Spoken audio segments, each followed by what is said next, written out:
تھوڑی سی ویسے تو آپ ہمیشہ کوئی لگی لپٹی نہیں رکھتے, ذرا میں کچھ بہت لمبے نہیں لیکن چھوٹے چھوٹے سوال بھی ہیں اور میں چاہوں گا بہت لمبے جواب نہ ہو, لیکن ذرا مجھے یہ بتائیں سر, آج جج صاحب بھی فارغ ہو گئے لیکن جج جو عدالت کے اندر پروسیڈنگ تھی نا اس کو دیکھنے کے بعد مجھے لگتا ہے کہ اگر جج صاحب کے پاس کچھ شو کرنے کے لیے ہوتا تو وہ کرتے. ٹھیک ہے, شاید وہ دباؤ میں آنے والے جج نہیں تھے, شاید وہ بہت انڈیپینڈنٹ مائنڈیڈ جج تھے, لیکن جو عدالت کے اندر آج مطلب جو رجسٹرار کراچی یونیورسٹی تھے انہوں نے تو بڑی سیدھی سیدھی باتیں کی تھی کہ انہوں نے انفیئر مینز بھی استعمال کیے تھے, ان کے پاس کوئی مارک شیٹ بھی نہیں تھی, انہوں نے جو انرولمنٹ فارم استعمال کیا وہ بھی جعلی تھا. تو اگر کچھ درست ہوتا تو وہ عدالت میں پروڈیوس کرتے. یہ بات تو آپ کو بھی پتا ہے, مجھے بھی پتا ہے, ہم تینوں کو پتا ہے کہ اگر کوئی چیز ویریفائبل ہے اور اصلی ہے تو اسے کوئی جعلی نہیں بنا سکتا, نو میٹر واٹ.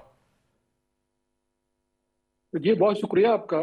نہیں اب یہ بات آپ کی ٹھیک ہے. میں تو ظاہر طور پر سمجھتا ہوں کہ جہانگیری صاحب جو ہیں یہ جج بننے سے پہلے بھی ان کا بڑا ایک نام تھا ایز اے وکیل کے طور پر, اور کامیاب وکیل تھے. ان کی بہت اچھی پریکٹس تھی اور اچھی ان کی کلائنٹیج تھی اور اچھی خاصی مناسب یہ فیس بھی چارج کرتے تھے. ریپوٹیشن بھی مطلب میں کہوں گا وہ ٹھیک تھی. سو میں تو اس بات پہ حیران ہو رہا ہوں کہ اتنی بڑی پریکٹس چھوڑ کے اتنا سارا کچھ اس کو سائڈ پہ کر کے جج لگنے کی ان کو کیوں یہ ان کو ضرورت پیش آئی. ساری چیزیں آپ کی لائف میں سیٹلڈ ہیں, اچھی چل رہی ہیں, اس کے باوجود آپ جاتے ہیں جوڈیشری میں اور پھر کسی نہ کسی آپ مسئلے میں پھنس جاتے ہیں جیسے ابھی آپ بتا رہے ہیں. اور یہ میرا خیال 1 سال تو ہونے والا ہے اس ایشو کو کہ یہ جب سے چل رہا تھا یہ جو آپ کی اس کا ڈگری والا مسئلہ تھا, اور اس وقت بھی کنٹروورسی چل رہی تھی. لیکن جہانگیری صاحب بڑے کانفیڈنٹ تھے, ان کے بیانات بھی ہم نے پڑھے کہ نہیں جناب کہ یہ اصلی ہے اور اس میں کوئی ایسی کوئی دو نمبر نہیں کی گئی. لیکن وہ یہ والی بات جو فیصلہ آیا ہے سامنے وہ تو اس نے عدالت نے انہوں نے یہ کراچی یونیورسٹی کی جو ان کی فائنڈنگ تھی, ان کی گواہی تھی, اس کو سامنے رکھ کے کرنا. تو ہو سکتا ہے جج صاحب کو ریلیف دینا چاہتے ہوں جنہوں نے پریزائڈ اوور کیا. بس دونوں جج جو ہیں اگر اس میں دیکھا جائے ایون اعظم خان صاحب جو ہیں, میں ان کی عدالت میں 2-3 میرے کیسز بھی لگے رہے ہیں ماضی میں, تو میں نے تو ان کو بڑا وہ دیکھا ہے. وہ ان کے بارے میں مشہور بھی یہ ہے کہ گوز بائی دا بک. وہ اعظم خان صاحب جو ہیں وہ کسی کے رعایت کرنے والے, کسی کے دباؤ میں آنے والے, وہ کسی کو فیور کرنے والے بندے نہیں ہیں, وہ فیئر بات کرتے ہیں. سو ان کا اس بینچ میں ہونا جو میں نے کہا ٹھیک پڑا ہے. یہ اعظم خان صاحب جو ہے پہلے یہاں پہ وہ تھے, اس میں سیشن کورٹ میں تھے.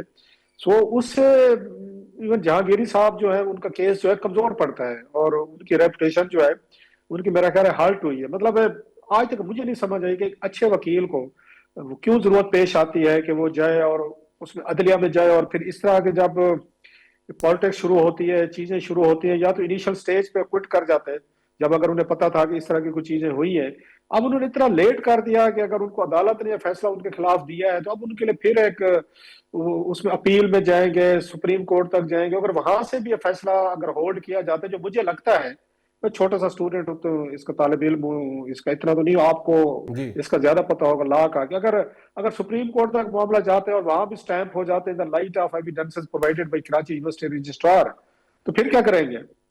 سو بہت سارے مسائل ہیں میرا خیال جہانگیری صاحب جس میں پھنس گئے ہیں. اب ان کے پاس آپشن یہ چیلنج نہیں کرتے تو لوگ کہیں گے جناب کہ اگر چیلنج نہیں کرنا تھا تو پہلے کوئٹ کر جاتے.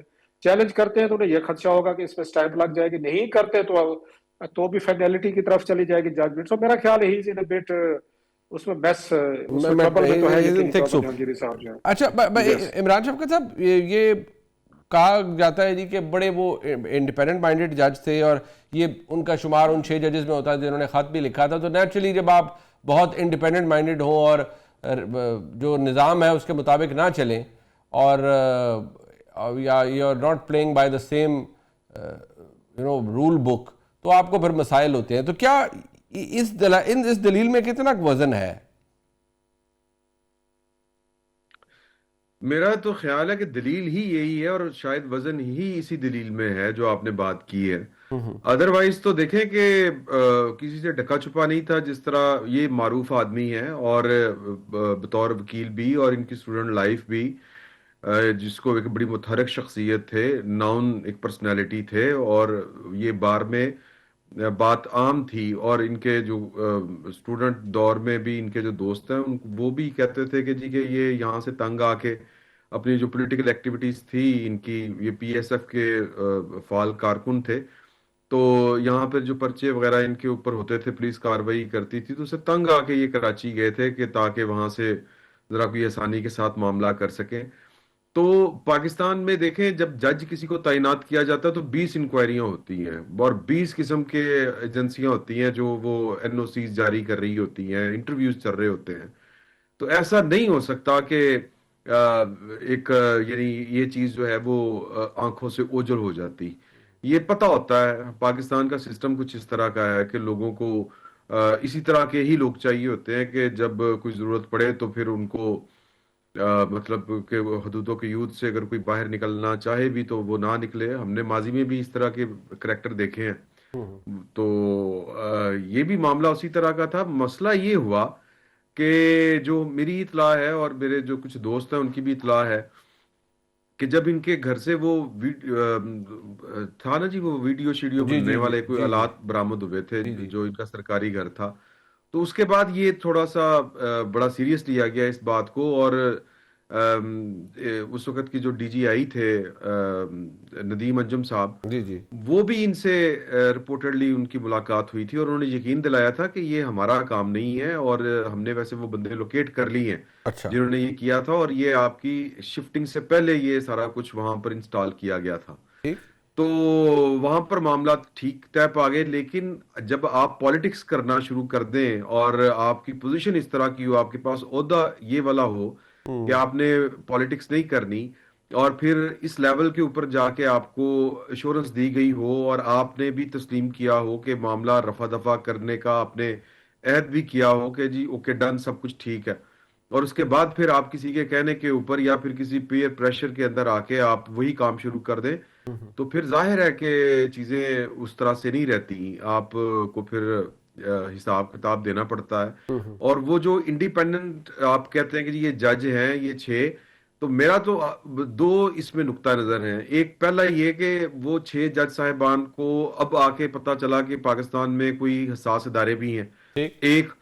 اور دوسرا کہ اگر ان کو یہ پتہ چل بھی گیا تھا اور ان کو کوئی پریشرائز کر رہا تھا تو پھر ان کے پاس پاکستان کے آئین نے اختیار دیا ہوا ہے کہ وہ ان کو سمن کر سکیں، ان کو بلا سکیں، ان کو کنٹیمپٹ آف کورٹ کے نوٹس جاری کر سکیں، بجائے اس کے کہ وہ یہ کام کرتے جو ان کے پاس اختیار تھا. انہوں نے خط لکھا، ٹھیک خط لکھ کے چیزوں کو پولیٹیسائز کرنا شروع کر دیا، پھر کھڑے ہو کے تقریریں کرنی شروع کر دی، گینگ اپ کرنا شروع کر دیا. تو اس طرح آپ یہ معاملہ پاکستان میں کوئی انقلاب نہیں آیا. پاکستان میں چیزیں اسی ڈگر کے اوپر چل رہی ہیں جس ڈگر پر چلتی آیا کرتی ہیں یا ٹھیک چلی آ رہی ہیں.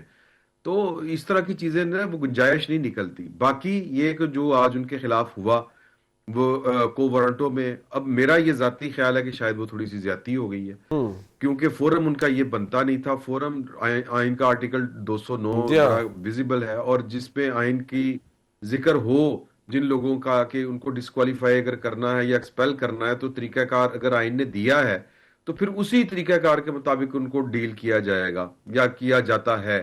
ٹھیک کوئی دوسرا طریقہ کار جو آئین میں کسی اور کے لیے ہے وہ اس کے اوپر امپلیمنٹ نہیں کیا جا سکتا. یہ آگے چل کے کوئی ایشو بن سکتا ہے. ٹھیک میرا ذاتی یہ خیال ہے کہ یہ تھوڑی سی زیادتی بھی ہو گئی ہے، اور ایک نیا اگر یہ اپ ہولڈ ہو جاتا ہے سپریم کورٹ یا جس کو ہم کانسٹیٹیوشنل کورٹ کہتے ہیں جی ہاں تو یہ بڑا ایک مسئلہ پھر کھڑا ہو جائے گا. یہ ایک نیا ایک نیا دروازہ پریسیڈنٹ کھل بن جائے جائے گا گا، نیا ججوں کے دروازہ لیے. کھول دے گا.